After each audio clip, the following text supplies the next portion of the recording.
531 años de la llegada a América de un sujeto alias Cristóbal Colón. Aquel entonces estos territorios eran conocidos como Aba Abyala, espero pronunciarlo bien en lengua guaraní, y desde entonces tuvimos la suerte de ser llevados de manera cristiana a la civilización. Fuimos descubiertos y desde entonces cordial y monárquicamente fuimos expuestos a la extracción amorosa de todos nuestros recursos naturales. 12 de octubre, algo que celebrar.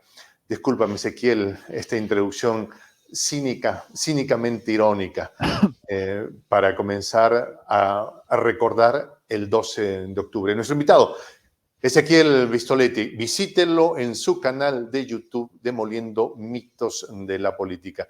¿Qué piensas sobre el 12 de octubre, mi querido amigo? Bueno, yo realizo un análisis muy crítico en línea con el tuyo, Jota, y establecería el foco, además de, no solo establecería el foco en la explotación y la opresión sufrida por nuestros pueblos en el pasado y en el presente en cuanto a nuestros recursos naturales, nuestro posicionamiento subordinado, subalterno en la economía global, las invasiones, los golpes de Estado y la deuda externa como mecanismo de opresión, sino que además establecería el foco, J querido, en la opresión de nuestras cabezas, en haber generado en nuestras cabezas categorías de análisis, categorías para la comprensión del mundo, visiones ajenas a nuestros intereses y ajenas a nuestra naturaleza, de manera que lamentablemente para una gran cantidad de nuestros compatriotas en la patria grande, Estados Unidos, Europa, el norte global aparecen como el objetivo, ¿no? Como los países serios, mientras que por otro lado realizamos ataques contra nuestros propios países como si nosotros mismos representásemos eh, eh, las obras del mundo, por llamarlo de una manera respetuosa, ¿no? Con esto no estoy rechazando la existencia de problemas y la necesidad de la resolución, sino una visión de nosotros mismos eurocéntrica y subordinada desde nuestra propia visión. Y para mí por ahí, J, parece uno de los grandes desafíos de nuestras sociedades, de nuestros pueblos, no solamente, aunque naturalmente también, no solamente el mejoramiento de nuestras condiciones de vida, de nuestras economías, de nuestros sistemas políticos, de nuestras sociedades, sino también una emancipación acá, en la cabeza, en nuestra visión de nosotros mismos, de nuestro lugar y de nuestro valor, ¿sí? De esto me hace acordar sobre un tema que hemos hablado mucho acá en Prensa Alternativa. Hay un argentino radicado ahí en México, me parece que su apellido es Druce, que decía: América Latina necesita de manera urgente una verdadera independencia intelectual, pero sobre todo de los intelectuales de izquierda que se atrevan a aceptar que necesitamos romper con los cánones europeos. En términos generales, Ezequiel, nos han vendido la idea que somos una región del planeta que nunca llegó a ser Europa, que somos defectuosamente, que nos quedamos defectuosamente en el camino sin llegar a ser Europa.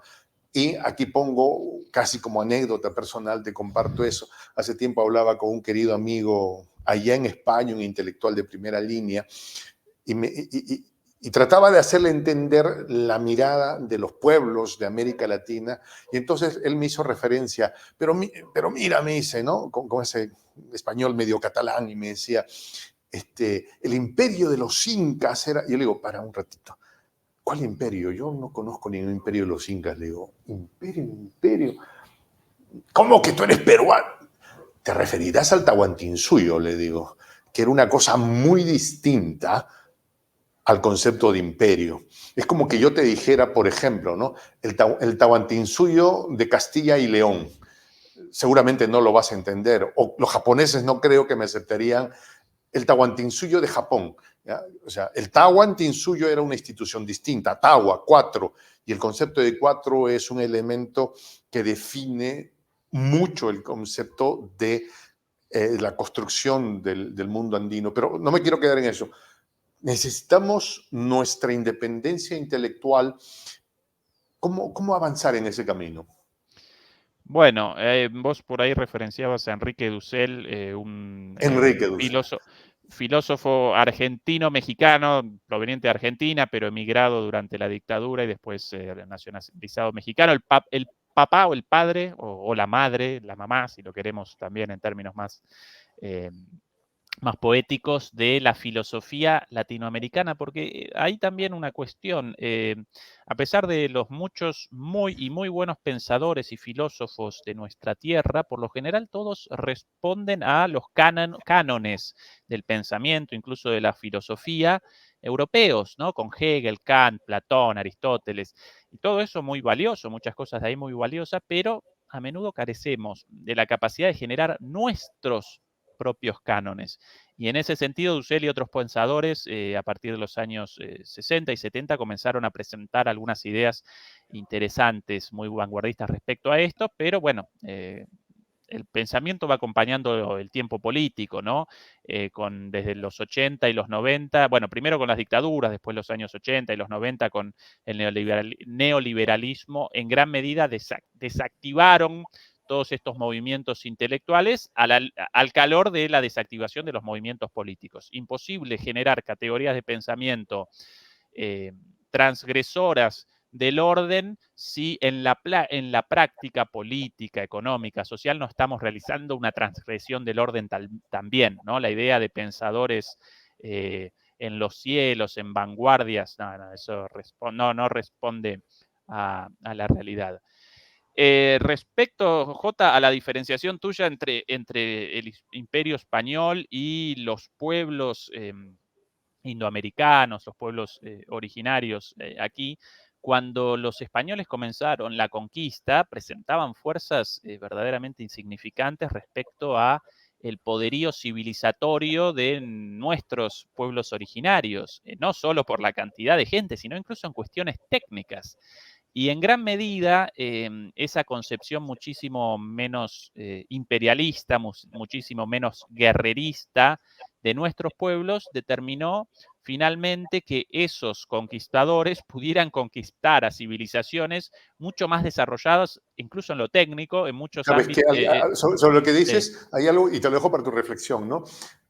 Los europeos tenían algo que nosotros no teníamos. Teníamos una civilización brillante, una arquitectura increíble, teníamos los quipus ¿cómo se llama? En el Tahuantinsuyo.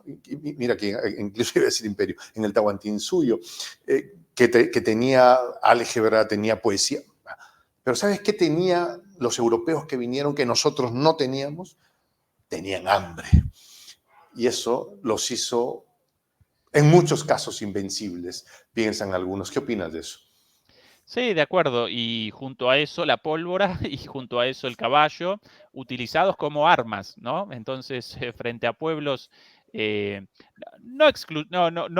también aparecían guerras aquí, sin lugar a dudas también, pero con una concepción de la vida distinta a la de la conquista y la búsqueda de oro frente a un pequeño grupo de conquistadores con fusiles, con caballos y con mucha vocación de conquista, finalmente capitularon pacíficamente y bueno, el resto, ¿no? Ya aparece en los libros de historia.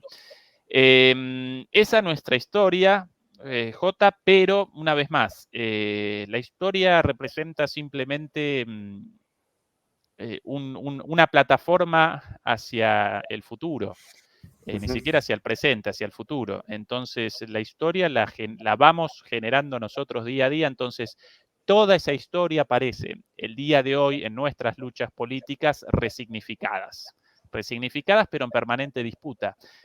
Por ende, no solo debemos recordar críticamente eso, sino que debemos materializar ese recuerdo crítico, ese pensamiento esa perspectiva de esos tiempos de manera crítica, debemos materializarla en nuestras acciones y en nuestras construcciones como sociedades, nuestras construcciones políticas, en el día a día, en el presente, ¿no? Un referente muy grande de la resignificación y de la apropiación del discurso fue Fidel, que habló de en la batalla de las ideas como una forma de resistencia, como una forma de, oye, tienes una cultura, enamórate de esa cultura que probablemente sea la que te proteja de un abayazamiento de otras, de algunos imperios y que finalmente termine en la preservación de los recursos naturales a tu favor. Fidel, uno de los grandes, ¿estamos ganando en alguna manera la batalla de las ideas? Yo lo planteo así, Ezequiel. Sé que a veces peco yo de ser excesivamente optimista, pero nosotros, y no voy a mencionar nombres ni marcas de empresas ni nada, jugamos somos agentes sociales en un mundo que es nuevo, casi un Macondo. Las redes sociales han abierto un lugar para el encuentro para que un peruano descendiente del Tahuantinsuyo hable con un argentino que está en Berlín y media hora después hable a México y tú hables, no sé, al Congo y nos encontremos, ¿no? Hemos creado una suerte de aldea global en un ecosistema que es propiedad de otros, ¿sí? O sea, el día en que quieran nos desconectan los cables y no volveré a saber yo de Ezequiel Vistoletti, salvo que la vida me lleve a Berlín. Jugamos en su cancha, con sus arcos, con su árbitro, con sus reglas. Ellos pagan la planilla de los jugadores propios y ajenos, pero con todo eso les damos unas goleadas. Ezequiel, tú mira la cantidad de visualizaciones que hacen los medios oficiales del neoliberalismo. Les damos goleadas siendo la tercera o cuarta división, porque los recursos que mueven estas grandes compañías son absurda, enfermizamente grandes, en su cancha, con sus árbitros, pero les damos unas goleadas, los números que haces tú, Ezequiel, ya estás en los 50.000 suscriptores. Digo, la gente te sigue, eres un referente. Y según sé, eres un ciudadano con una cámara y un micrófono ahí en Berlín. ¿Estamos ganando la batalla de las ideas? Voy a responder de manera un poco nihilista, Jota. La victoria aparece en la no capitulación. Siempre y cuando nosotros no capitulemos, no abandonemos la lucha en sí representa una victoria. A veces efectivamente aparecen victorias como esta conversación y como la enorme cantidad de gente acompañando el pensamiento crítico en este canal como en otros. Muchas cuestiones más podríamos ahora recordar, como también podemos recordar derrotas, pero nuestra victoria, J, aparece en no abandonar la lucha. Esa es la cuestión. La derrota, abandonar o capitular, ahí sí eso representaría una derrota y eso quieren ellos y por eso aparecen metidos en nuestras cabezas. Un ejemplo, recién recordaba, Jota, mientras vos presentabas esto, sobre la falta de valoración de nuestra propia cultura y cómo nosotros a menudo realizamos una valoración de nuestra cultura recién cuando nuestra cultura aparece valorada por Europa o los extranjeros. Recordaba recién el caso de la música ciudadana de mi ciudad, yo de Buenos Aires, el tango, ¿no? Tan famoso en muchos lugares, presentado como la música de Argentina de manera incorrecta, por el tango, la música del Río de la Plata, de Buenos Aires y de Montevideo. En realidad en Argentina muchísimos otros tipos de música, Y que comenzó como una folclore. música muy, muy marginal, además, ¿no? Bueno, representaba la música de El los tango del negros, percal, ¿no? exactamente, de las prostitutas, de los cabarets, de los subalternos, una música subalterna, una música de los pobres, una música de abajo, Transgresora. tal cual, una música rechazada por las clases medias y altas aristocráticas en la Argentina, hasta que esa música de abajo, cachengue, la llamaríamos en vocabulario tanguero, conquistó las salas de baile, los salones de baile de París y de otros lugares europeos, de repente interesados en esta forma de expresión artística, y recién ahí los argentinos, incluso los porteños, los de Buenos Aires, realizamos una reconsideración y una revaloración del tango, de nuestra propia música ciudadana, y a partir de entonces sí, bueno, ahora aparece abrazada como la presentamos como nuestra música con toda razón. Pero qué loco, ¿no, Jota? Que recién a partir del reconocimiento afuera, nosotros realicemos un reconocimiento de nuestro adentro.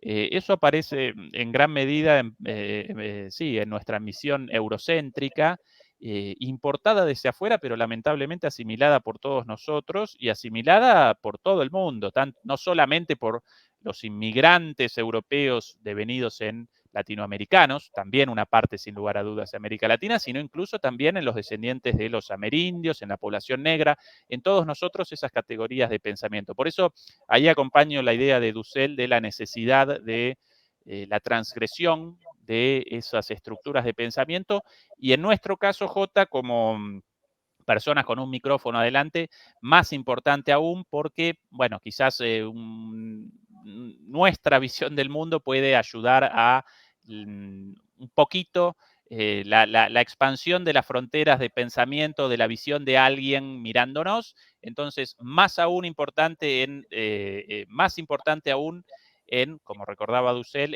en la creación de un pensamiento crítico en la gente dedicada a esto, a la difusión de la palabra, ¿no? Ahora, desde la academia hay mucho que hacer, también creo. Y me hace acordar una conversación que tuve con Atilio Borón que me decía, yo estoy que siempre le recuerdo a mis colegas académicos de toda América Latina y el Caribe que tenemos que aprender a mirarnos. Cuando me hablan de grandes pensadores de Europa, y les digo, ¿leíste las cartas de Jamaica escritas por un tipo llamado Bolívar? ¿No? O sea, más o menos, y queda mucho en... Ah, a partir de entonces me preocupé por conseguirme las cartas y ahí yo mismo, ¿no? O sea, que soy de los que digo, me he interesado tanto por este tema. Y desde la academia también muy preocupado porque nos publique, si soy biólogo, la República Nature, y me van a publicar en inglés y probablemente lo van a leer 40 personas y de esas 40 personas ni una va a ser de mi país. Estamos como secuestrados intelectualmente, incluso por sobre todo desde la academia. En parte sí, pero debo recordar también nichos de pensamiento crítico en la academia muy importantes. Yo ahora voy a referenciar la academia en el ámbito de las ciencias sociales, de las humanidades, en el ámbito de las ciencias naturales, como vos recién recordabas, ahí aparece una estructura casi insoslayable, casi infranqueable respecto a las cuestiones de las publicaciones y el desarrollo técnico, siempre con miras a los intereses de los países del norte global, los centros de poder. En ese caso, el desafío, la construcción de nuestro propio conocimiento para nuestros intereses, lo cual de ninguna manera connota rechazar la colaboración científica con instituciones de otros países, sino ese capital científico, el caso de muchos países con bastante desarrollo científico, de producción científica en América Latina, México, Brasil, Argentina, bueno, muchos otros también, esto de generar conocimiento, pero después ese conocimiento lo capitalizan en el extranjero, tanto en cuanto a publicaciones, a descubrimientos, como en cuanto al propio personal, a la fuga de cerebros, ¿sí? A esos científicos formados con nuestros recursos, con nuestros esfuerzos y después emigrados porque carecen, no por malos, sino porque Ajá. carecen de posibilidades de desarrollo en sus propios países. Eso por un lado. Por el lado de las ciencias sociales y de las humanidades, bueno, en términos generales aparecen sumidas al pensamiento único impuesto por el norte, pero cierto también que proliferan voces críticas. Vos recién recordabas a Tilio Morón, por cierto, maestro mío en la universidad. Recordabas también Tipo brillante, además. sí, sí, sí, sin duda. Sí, y no solamente brillante, J, igual lo mismo dicho para Dussel, sino además con una línea ética, Consecuente. moral consecuente, porque eso es importantísimo, porque yo recuerdo también a mucha gente brillante vendida al otro equipo también, ¿no? Alguien Bueno, cuyo nombre es Mario, cuyo apellido es Vargas, y creo que se le conoce como Montallosa, que todo el mundo está esperando que hable sobre mi ley para que le eche la sal. Pero en fin, no quiero profundizar. bueno, Sí, por favor, continúa. bueno, y como él, tantos otros vendidos a las mieles del poder, ¿sí? Yo tengo una mirada Siempre, sobre esto, sí, Ezequiel. Yo creo que sí, se vale salir, sí, se vale pelear espacios al otro lado, porque ya no somos, digo yo, a ver, yo no soy ni siquiera genéticamente un originario del siglo XVI. O sea, tenemos sangres de todos los tipos y vivimos en un mundo interconectado. No es que se vale, es una obligación salir. Necesitamos ver otras academias, necesitamos ver otras escuelas, necesitamos aprender todos los idiomas, pero sin perder el sentido de lo que somos como patria grande. Es más, he llegado a esta conclusión, ¿no? Tenemos que aceptar nuestras limitaciones. Creo yo, tenemos que aceptar que nosotros, como Latinoamérica y el Caribe, no vamos a inventar el 6G, ni vamos a sacar el próximo celular con el chip de 4 nanómetros que va a romper el mercado. No lo vamos a hacer. Pero en ese caso, ni vamos a inventar el chat GTP 6. No lo vamos a hacer nosotros. Pero ¿sabes qué pienso yo, Ezequiel? Como sabemos que no lo vamos a hacer, tenemos que convertirnos en los mejores usuarios de toda esta tecnología. Tenemos que ser los que saben cómo funcionan y cómo le saco el máximo provecho al chip que lo produjo Corea del Sur o China, no me importa. Tenemos que convertirnos en los mejores usuarios para sacarle provecho a favor de nuestra gente. Y probablemente no inventemos el G7, ni el 8, ni el 10, ni el 11, pero sí de repente inventemos el X1, que será Dios sabe qué, pero será magnífico, grande y a nuestro favor. Y entonces sí se vale que la gente se vaya a Berlín, como es tu caso, que se vaya a México, que estén nuestros hermanos de México en California a ver, a conocer, a hablar otros idiomas, que se vaya la gente a China, que conozca, pero sin perder nuestra identidad. Es lo que yo percibo que es nuestra obligación 531 años después. De acuerdo, Jota, presentaría un matiz respecto a una cosa. Ujú. Nuestros hermanos latinoamericanos y nuestras hermanas latinoamericanas participan en la creación del 6G y del 7G. Mm. Algunos incluso desde nuestros propios países con contribuciones científicas, pero otros muchos, lamentablemente, en el extranjero. El desafío aparece en que todo ese potencial crítico, bueno, podamos capitalizarlo nosotros también a través de empresas en este caso, pero también de instituciones de investigación y de desarrollos sociales, más allá de la forma, ¿sí? Después podemos comenzar una discusión sobre distintas formas distintos modelos económicos para esto. Pero con esa gente y con nuestros recursos y con nuestra voluntad, para mí no parece imposible que nosotros los latinoamericanos generemos el 6G y el 7G. Para mí podemos las dos cosas.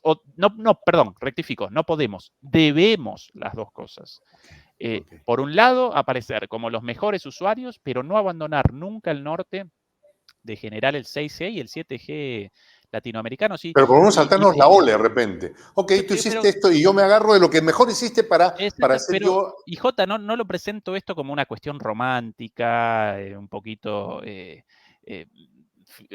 ¿cómo se llama? Ahora, lo que Romántica, pasa es que como novelística, argentino sino, tienes una visión sí, correcta sobre eso, porque sí. Argentina es uno de los países que tiene mayor capacidad de producción de, por ejemplo, economía del conocimiento, ¿no? Comparado con, bueno, Argentina, Brasil, por ahí México. Sí, pues, ¿no? De pronto, desde la mirada peruana, que no tenemos un ministerio de ciencia y tecnología porque el señor Gringo no nos deja. Y cada vez que queremos, dicen, no, ¿para qué? Yo te voy a dar becas para que se vayan tus mentes brillantes allá, ¿no?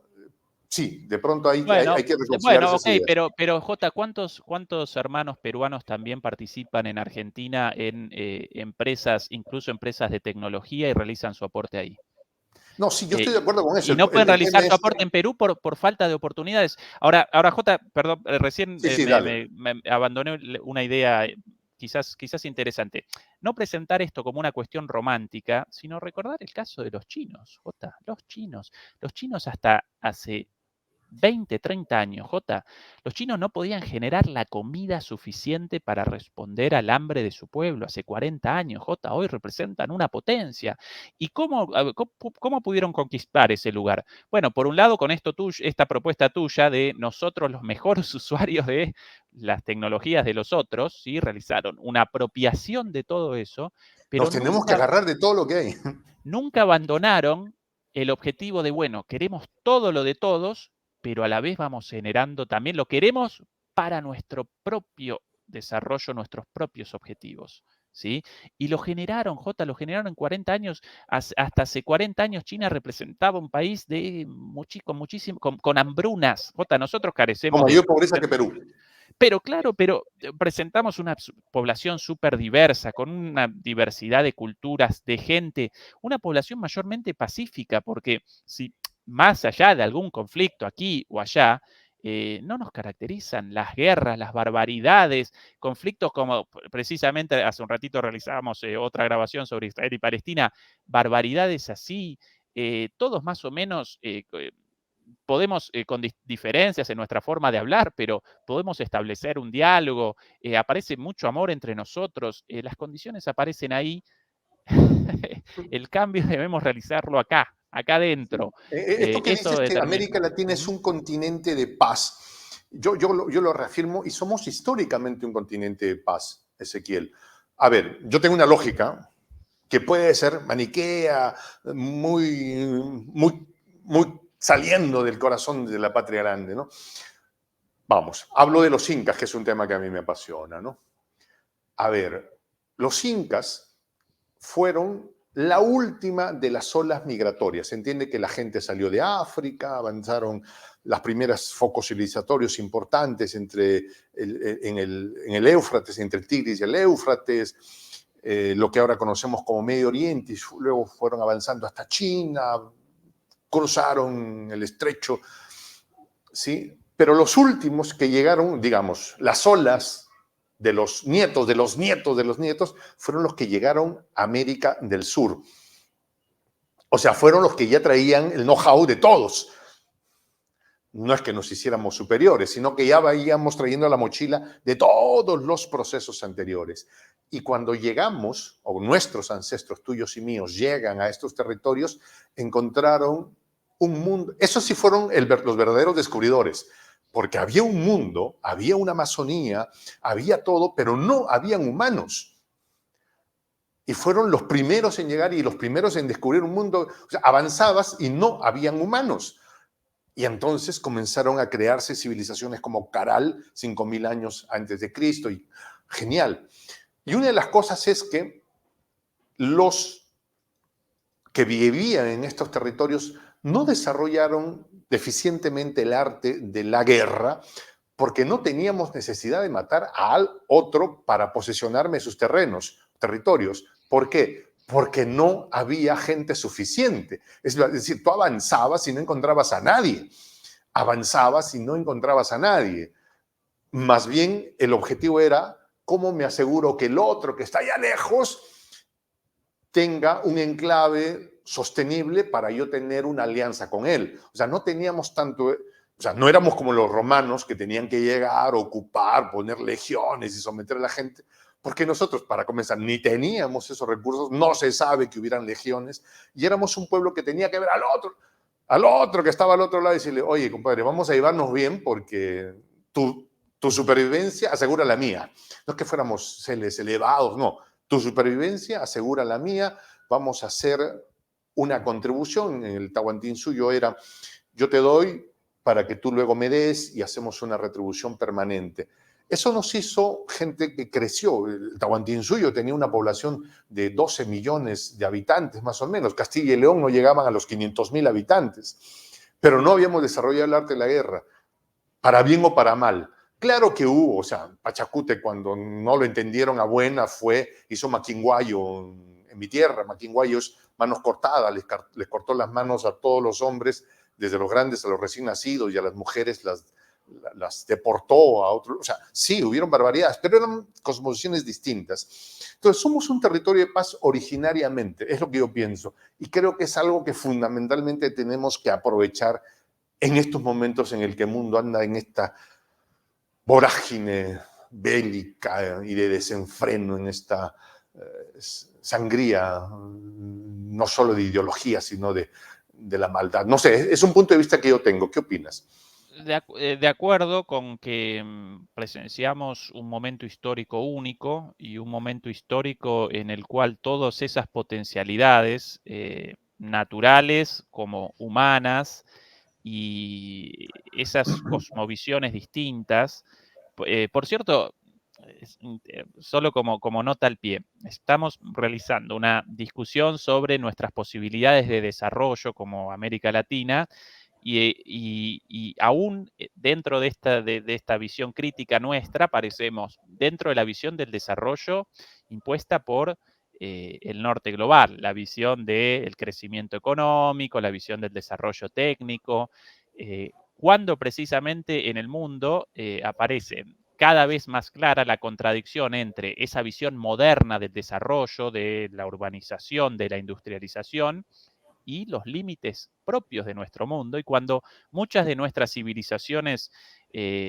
americanas, latinoamericanas, amerindias, en nuestras tierras, habían establecido sociedades armónicas con la naturaleza, de 5.000 años de historia en armonía con la naturaleza. Y en ese sentido aparecían esas civilizaciones muchísimo más desarrolladas que las nuestras, hablando a través de una cámara a miles de kilómetros entre nosotros, ¿no, Jota? Porque nosotros no podemos establecer una relación simbiótica, armónica con la naturaleza. Nuestra visión del desarrollo responde a la destrucción y la explotación de la naturaleza. Así que por ahí también, ¿no? Cómo van apareciendo las categorías en nuestro mismo propio pensamiento y debemos realizar un esfuerzo naturalmente hacia la superación. No estoy llamando ahora a que abandonemos todos No.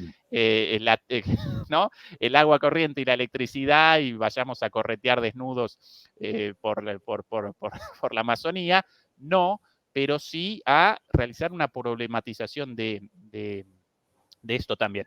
Retrocedo al punto inicial porque lo abandoné con esta digresión un poco hippie.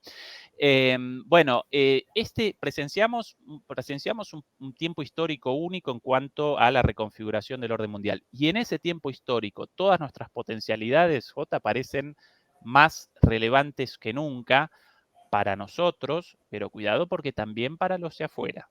Entonces, debemos aparecer muy atentos a que todos nuestros recursos humanos y naturales representen una plataforma hacia mejores sociedades en nuestra querida América y no para la explotación de los de afuera en guerra, en lucha y quieran nuestros recursos como forma de aprovisionamiento de sus aventuras imperialistas, ¿no? Así que es el desafío. Ezequiel Vistoletti acompañándonos el día de hoy aquí en Prensa Alternativa, ya que nos acordamos que nos toca vivir el 12 de octubre. Hace 531 años llegó un sujeto con el alias de Cristóbal Colón y nos trajo amorosamente su civilización de saqueo, expolio y extracción. Ezequiel, muchas gracias por habernos acompañado. Como siempre, un placer, Jota. Mi nombre es Juan José el Castillo del J. Me despido con la expresión que ya usted conoce, Tupananchis Kama, cuya traducción al español es hasta que nos volvamos a encontrar.